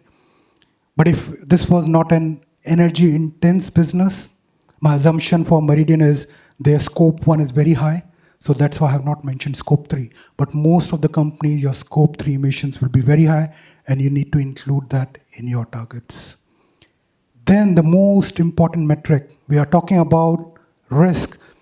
So that's the risk delivery metric, which is about the net value at stake reduced from what number to what number. So that's a metric that you should disclose in your climate risk or IFRS S2 disclosures, in addition to all these, how you are addressing the metric related to the risk. So these are different layers. So layers 1 to 3 describe the performance, but the layer 4, the delivery metric, it shows whether the climate exposure is reducing for your organization or not. And these are some of the evidences to show. So it's not just about showing your activity in the disclosure, but also showing your progress, how year on year your risk is reducing. Again, once you have a target, you need to prioritize your funding. That's where the marginal abatement cost curve tool comes into the picture. It helps you identify from left-hand side to right-hand side. Left-hand side ones are the one which are, the business case is proven. There's net savings through those levers, and the width. I believe all of you already know MAC curves. The width is how much is the abatement potential of those levers, and the y-axis is whether anything below is net positive, anything above that is something is net negative. You still need to incur the cost. So these are just some examples. You can chart it out to find out the priority, what you need to implement first. Then you need to have a target sheet with the baselines and everything. So I've divided into 3 time horizon targets. Near-term target, which is board approved, and it's to reduce your scope 1 and 2 emissions by 25%. against the 2023 baseline year, and how you're going to, what you're going to implement as renewable energy procurement for a grid decarbonization and power purchase agreement. Then in medium term, targets are still under setting purposes. It's product intensity targets, value chain targets, and threshold in your scope 3. So as per SBTi, you can have 67% coverage of your scope 3, or it can be 100%. So you need to find out all those the thresholds or coverage of your scope 3 and everything. And long term, not yet set, physical risk, adaptation, no metric agreed, and residual emissions and policy dependent as well. So as you were mentioning, the long term targets are not yet set. It's typically the near term which is more certainty. A very important thing about restatement rules, we have started to see something called rebaselining and restatements of your target. Because typically in the very first year, when you're doing your baselining, you might have used spend-based emission factors. You might have some, but as you progress further, you start to get better quality primary data. And with better quality data, your emissions might reduce. But your emission factors, your method has totally changed, and you cannot claim reductions because of improved emission factor. In Singapore, I've seen journalists pointing it out to some big companies who are claiming scope 3 reductions because of better data. So please ensure better emission factor doesn't mean your scope 3 reduction. What you need to do is you need to go back to your baseline year and reinstate that data so that it's comparable. It's apple to apple. Another big thing, I don't want to take name, but again in Singapore, one company, they are divesting their assets and they're saying by divestment, they've reduced the emission. That's not right. It needs to be apple to apple. So you need to again go back to your baseline year, remove the company or asset that you have removed, and then it will become an apple to apple comparison. So divestment, similarly, if you are investing, you have kind of acquired, it doesn't mean your emissions will improve or increase. You need to do a rebaselining of your baseline year as well. So yeah, these are some practical things. We are not seeing it now because companies are very early. They are still doing their first target setting, first scope 3 and all. But as we go forward, rebaselining will become more and more important. Last one is the assurance readiness. So you need to ask whether the numbers that you're disclosing, whether it will pass the assurance test. So when we work backwards, disclosure, there's a published number, the auditor will trace back who signed it off, who approved it, whether there was an independent review, was it dated, and whether there was a method, which is the estimate and the basis. In this example, I've just assumed there was no method available. So this is the gap for assurance, and it might not pass the assurance. But if things would have continued, then they will check the factors, they will check the source file and everything as well. And one missing link, and the rest of the evidence are not satisfied as well. And then the assurer will stop there. So these are typical gaps, how it looks like. No source, no date, factors copied forward, your emission factors, you're using the same, especially the scope 2 emission factors. They can change quite a lot every year. So you need to ensure you're not copying the emission factors every year, but whether the emission factors have reduced. The dates and also who reviewed and one number as well. All right, so we are almost at time, and I'd like to invite Shinpeng, and she will take us through the deep dive of Scope 3. Over to you, Shinpeng. Right, thank you so much, Prannoy. So, sorry. Right. So today for the Scope 3 deep dive, it applies to two groups of companies. So the first group is on companies whom are still in the process of developing your full Scope 3 footprint. And some others, however, in the second group, might be those who may have already pretty much done your Scope 3 if you are mature in your journey, but looking at how to actually improve on your footprint. And so today we'll look into some of the key learning outputs here, which is on how do you develop a full Scope 3 under practical constraints, and how do you go about improving your data quality in the future. And that may actually include working closely with suppliers. So just a recap on the NSRF requirements. If you fall within group 1, 2, or 3, you will need to be fully disclosing your scope 3 by the latest date of FY 2030, by the earliest date of 2027 for your FY. And the NSRF is actually based on the global frameworks and standards that are widely used by various multi-global companies today as well. So these are your GHG protocol, and as what Prannoy has also been pretty much deep diving on for the IFRS. So the first point that I'd like to highlight is the GHG protocol requires the disclosure of relevant scope 3 categories. The R word, the relevant here, is actually something that we'll keep a close eye on today.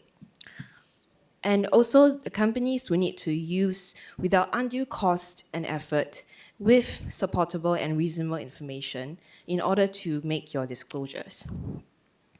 We also have to apply key requirements on your measurement approach, your assumptions, and your inputs. So it's not just reporting about a flat number, but really have to show underlying how was the calculation being done. And lastly, disclosure would need to include what you are not disclosing. What are you excluding from your emissions, and what justifications go around with it? Now, this is a very common statement that I hear from companies when I work with them. They would tell me, for example, there is no data available to account for the Category 10 processing of soap products emissions, and therefore, you're not accounting into the footprint. Just like to ask the room here, what is wrong with this statement? Yeah, any guesses or responses? Feel free to shout across.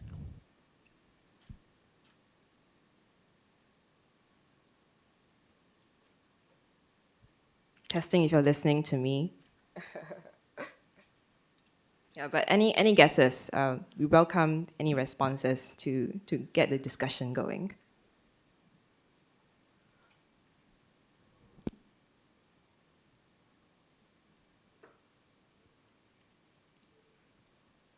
Well, the key problem with that statement is that the company may be actually excluding activities that are still relevant to their footprint.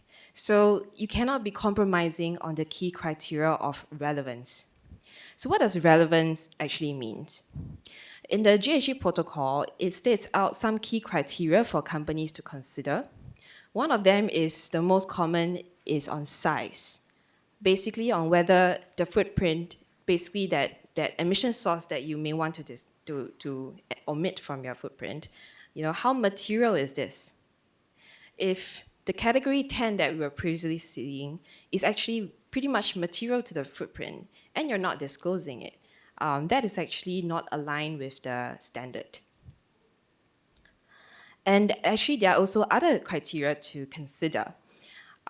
Looking at, for example, whether your company has influence over how to decarbonize, whether the company sees the particular emission source as a risk, whether the stakeholders sees any importance to it as well, and whether you are outsourcing operations that may have previously been in your footprint, and whether there might be also sectoral guidances, informing the sector on what kinds of emissions should be included in your boundary. So some of the examples is, for example, the one that Prannoy mentioned, when there was a divestment of an asset or an outsourcing of an asset, and then that asset was not accounted in your footprint. This can actually raise questions amongst your stakeholders, your investors, or even civil societies, especially if it may be something that is rather dirty, for example, a coal-fired power plant. If that has been left out, things may be seen as, the company may have reputational risk. Yeah.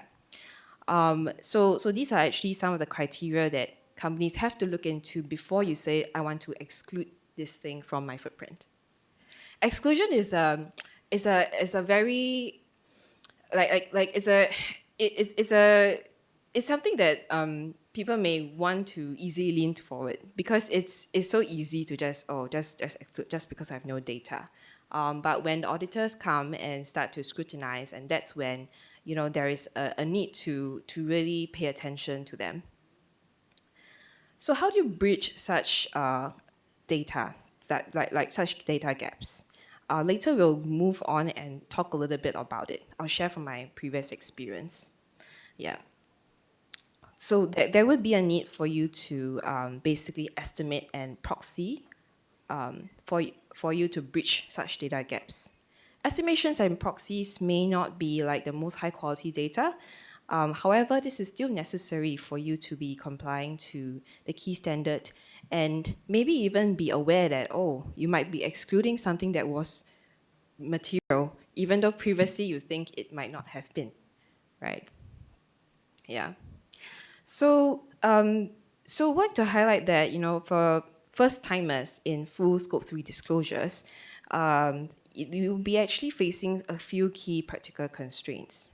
In an ideal world, you hope that, your GHG methodologies or your sectoral guidances will be enough for you to say, okay, I'm gonna use that method because I have this data, my company is able to give me this data on time, and that maps to the calculation method I can use.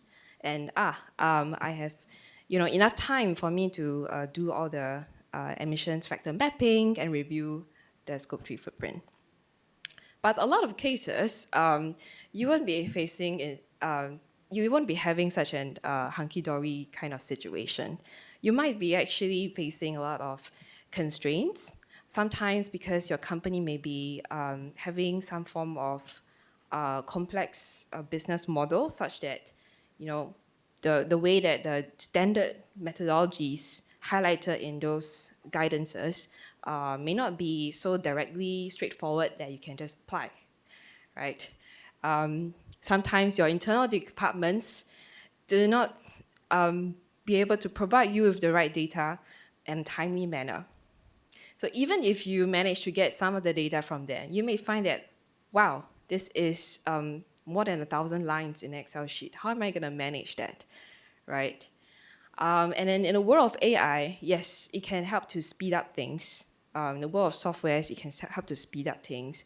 But sometimes you still have to face some key practical constraints because these softwares, these AIs are not perfect.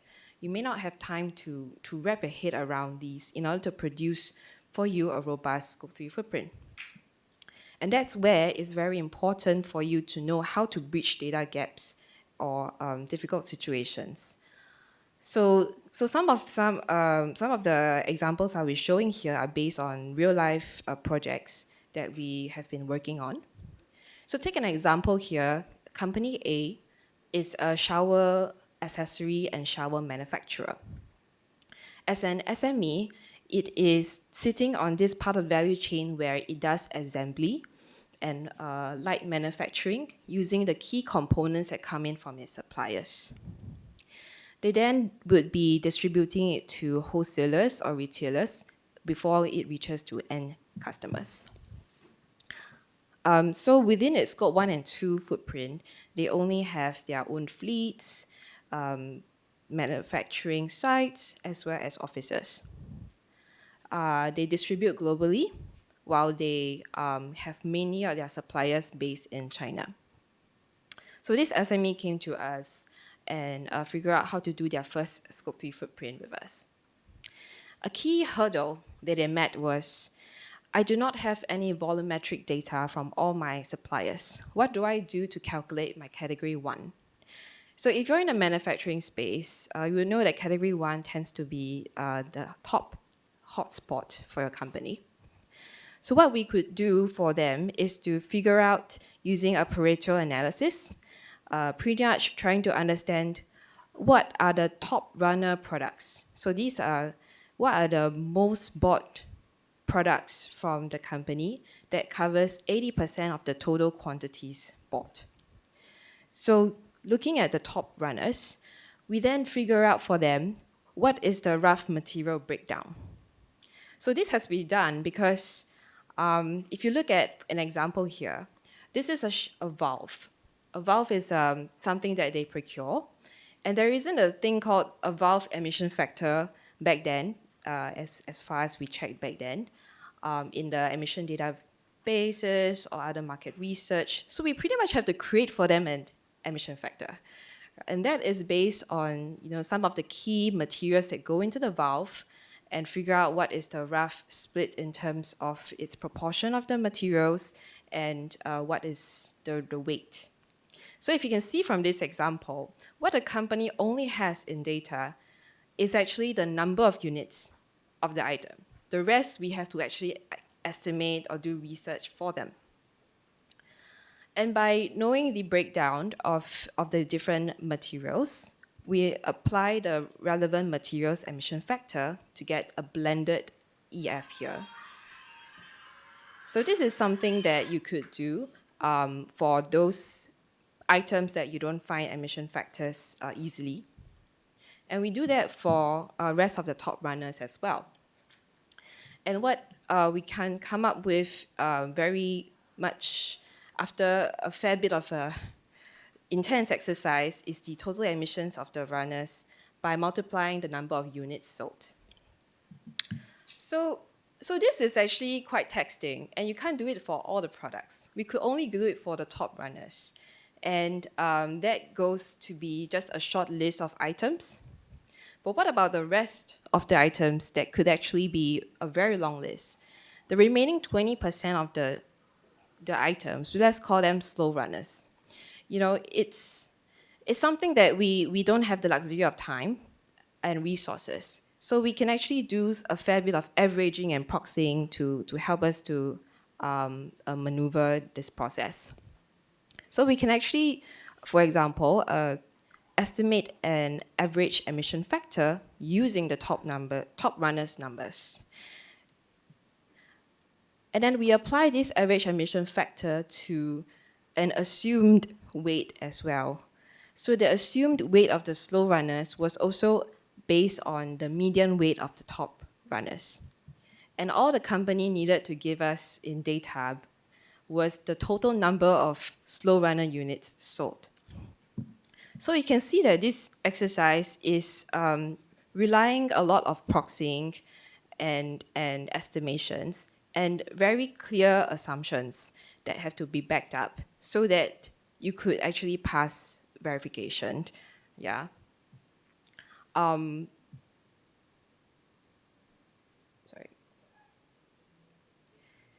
Another example was, for example, for warehouses that they leased under Category 8. So for Category 8, they don't have any warehouse electricity emissions. So what to do? We could actually do a rather easy exercise in a way by proxying the numbers, by proxying what is the average emission factor in terms of emissions per units per square meter, and multiply it by the size of the warehouse space. And this proxy could be derived for this particular SME, could be derived from the Scope 1 and 2 warehouse emissions. The Scope 1 and 2 warehouse emissions, as well as the floor area of the Scope 1 and 2.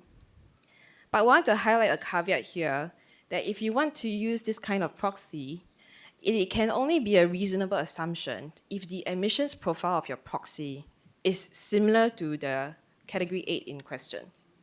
So assuming that the SME doesn't have any warehouse in your Scope 1 and 2, we may not be able to actually do such a nifty exercise. Yeah, you cannot just apply straightforward from, let's say, a manufacturing sites onto the warehouses, because the emission profile for your manufacturing site can look very different for your warehouses.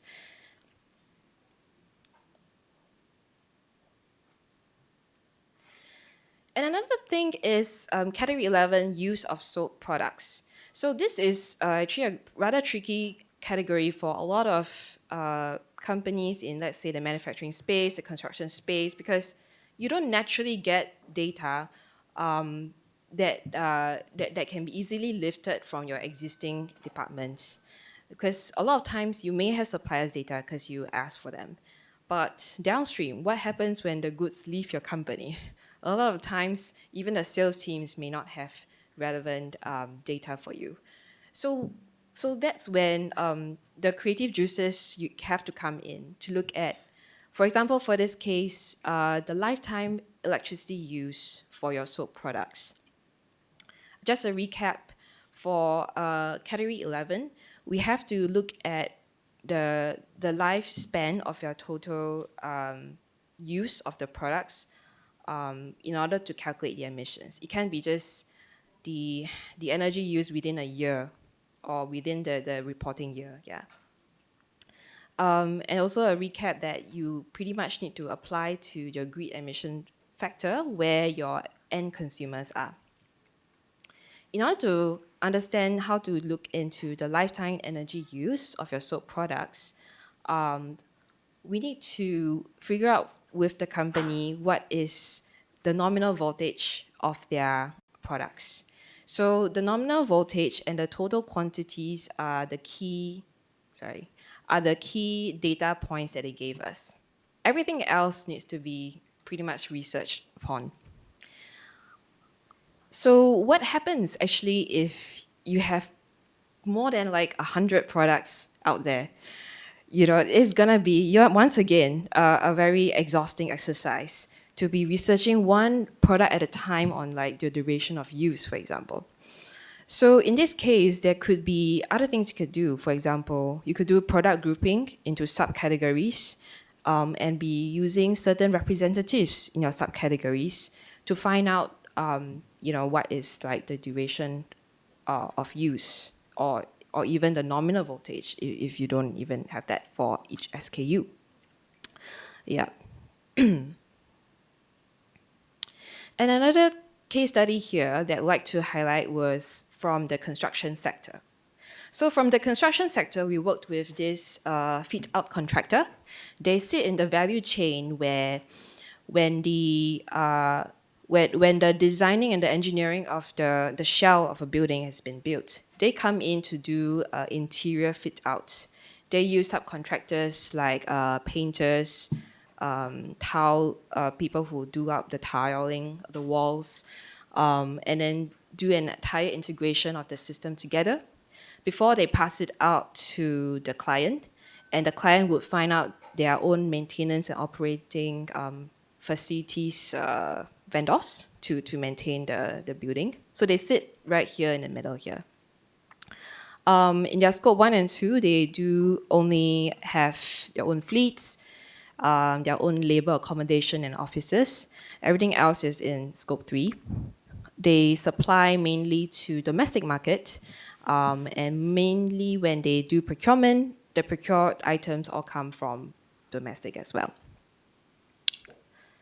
So once again, for them, category 11 is yet another interesting challenge. So for them, the soap products here are actually the installed fixtures and equipments onto the buildings. So we have to find out what is the energy use of these installed equipment. But they don't have any good data capture for energy consumption. And in fact, they didn't actually have clean data on what are the list of the items that were installed, the list of like lightings, what kind of lightings, what kind of condensing units, what kind of other HVAC systems. So we had to actually think out of the box together with them. What they could give us was the size of the project. So how many square meters of projects were you responsible for? And we actually looked into the entire building landscape. In the building sector, a good thing is there were a lot of EUI databases available, the energy use indices across the world for various kinds of property types, like from residential to commercial. So what happened was we could actually use the EUI and apply a proportion of the building that was using lighting and cooling, because lighting and cooling was what this contractor was responsible for. And so we apply this, once again, find out what is the lifespan of those fixtures, the rough lifespan really, because we can actually do so much with raw data that is quite not so clean. Yeah, and we apply all these factors together in order to figure out what is the lifetime energy use. So you can see here from this math, the only thing that it could give us was the size of the projects. And that is okay. You could start with that. You just need to be a little bit creative to find out a way to bridge these data gaps. And I didn't really explicitly mention, but yet again, for the lifespan of the installed products, we have to actually use rather conservative assumptions when your data is really scarce. Leaning on the side of conservativeness always helps to make your footprint more robust in such a case. So the conservative assumption was, we take some of the key products that were having the longer lifespan, such as a condensing unit. They tend to have longer lifespan than a lighting fixture. So we just took the lifespan and apply it across to all the products actually. So that is something that we also advise. If your assumptions is something that is based on a lot of guesstimates, try to err on the side of conservativeness. And another interesting problem, sorry, this is gonna be just the last of my deep dive on the case studies. It's going to be what is the waste fate for their end of life of soap products. Once again, they wouldn't know whether the end of life of the different lightings, are they going to go through sorting and recycling? Are they going to go through landfilling and so forth? They didn't have that. But they have that for their category 5, their waste in your own operations. So what we could do is to apply the waste fate of category 5 onto category 12. And that actually was possible because category 5 is in the same geography as category 12. And category 5 has similar materials with category 12 as well.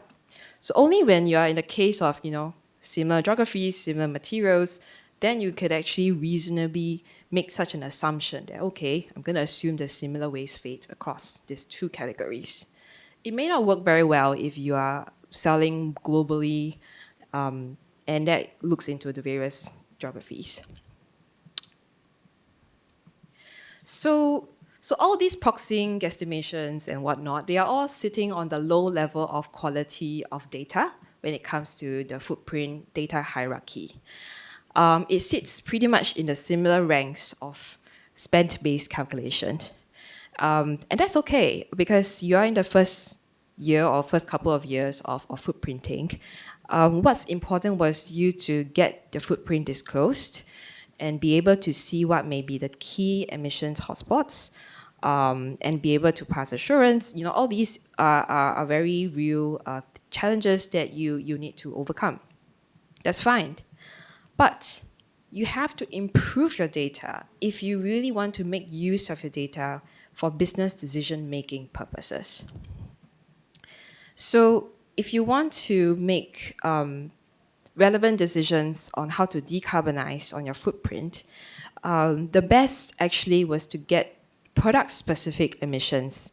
So that means having a product carbon footprint to understand what is the specific SKU of, and what is their SKU's emissions like. This can help to minimize the error bar on measurement, and that can actually help you in decarb. What I mean is this is, let's take the converse example of you spending A amount of dollars on paper, and this generates W amount of carbon emissions. If you want to reduce this W number, then it means you have to spend less on paper. Or you have to pray and hope that the paper becomes cheaper. So that actually doesn't really count towards many various decarbonization initiatives. Decarbonization initiatives may look at, for example, using recycled paper. And you actually need to get from the paper company what is the carbon emissions of this recycled paper in order to kind of account for the reduced emissions coming from the lower EF that you have from the recycled paper. So we definitely encourage companies to look into the emissions and see if you can push for product-specific emissions in your data gathering process. But you can't do that for all your footprint, right?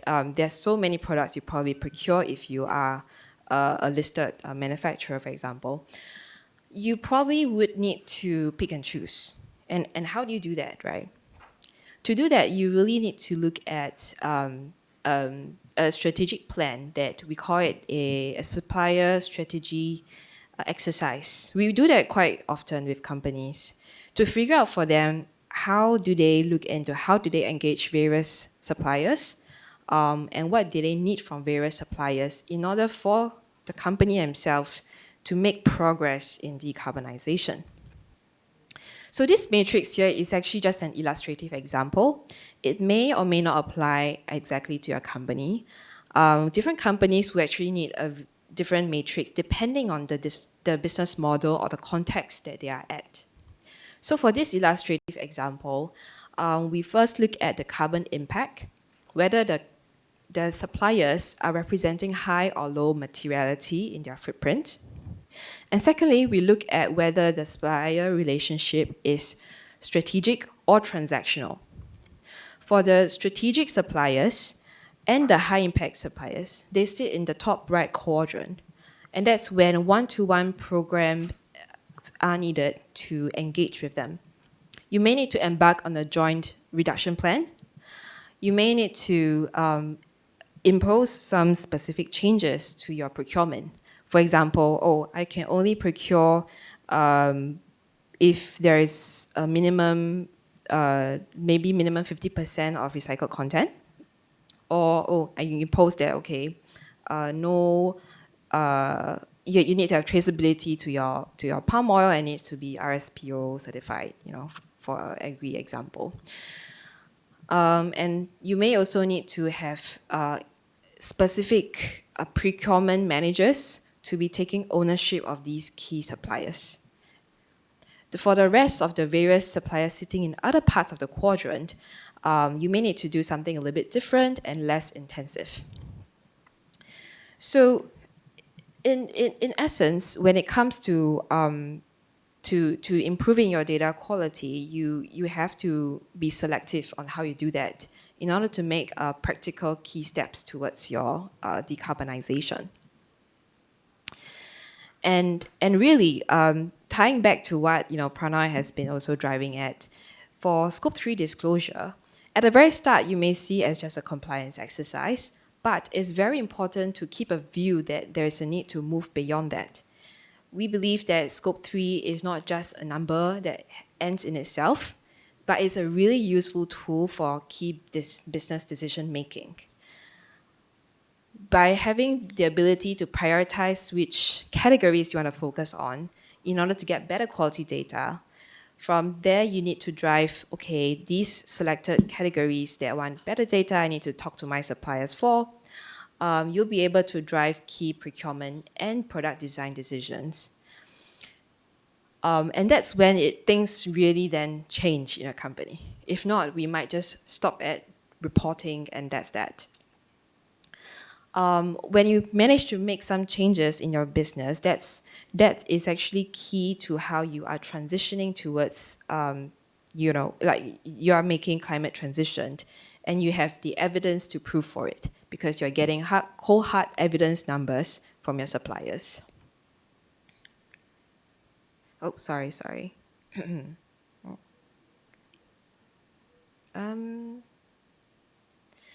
Yes. So now, as I conclude this chapter, I would like to, have an opportunity for you to reflect for your own organization. What do you think Scope 3 information might be the most useful for your organization? Might it be supplier selection? Might it be on procurement requirements? Might it be product design? Might it be target setting? Or might it be for transition planning? Or might it be for investor disclosure? Or actually, for some unique companies, it may be many in this list, or maybe other reasons beyond it. It could be things like investment decisions, especially if your investment is a high part of a footprint.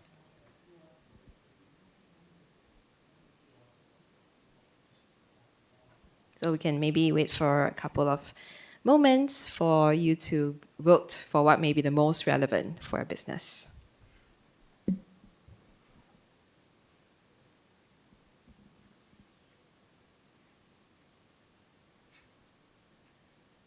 Okay, I think in the interest of time, and now that we have critical mass, yes, we do recognize that most of you are looking into the need for transition planning and how Scope 3 fits so critically into it.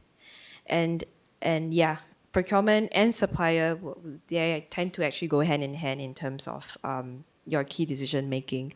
It's good to see that they are important for your business. It's good to see that your Scope 3 information is therefore useful for your procurement and supplier decisions as well. Great.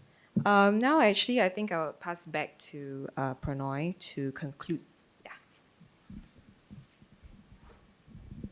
All right. Thank you very much, Shinping. So I requested Shinping to actually share with us, thank you, to share the practical challenges, because Shinping works with several corporates here in Malaysia, and what were some of the practical challenges she encountered and how it was resolved as well. So, I know we are over time, but I won't take more than few minutes. So this is just the closer section. So 6 actions that you take before your next disclosure cycle will be: what matters, identify the decisions that matter, prioritize your biggest risks, quantify the financial impact, as I mentioned earlier, fund the most important actions to reduce your impact, and test the strategy, which is the resilience testing, the theme of NCGS. And finally, how do you prove it? By making it assurance ready so that it can pass the scrutiny from the investor or from our third-party assurer. So start with the decision. This is what we said. The disclosure will follow. And if you remember, this is the argument that we started with. IFRS S2 is not a disclosure framework. It helps you shape your decisions towards resilience, capital allocation, and investor confidence. So thank you very much to all of you. But before you all leave, there is a QR code for the feedbacks that any feedback that you have about the session. So thank you very much, everyone. Have a good day.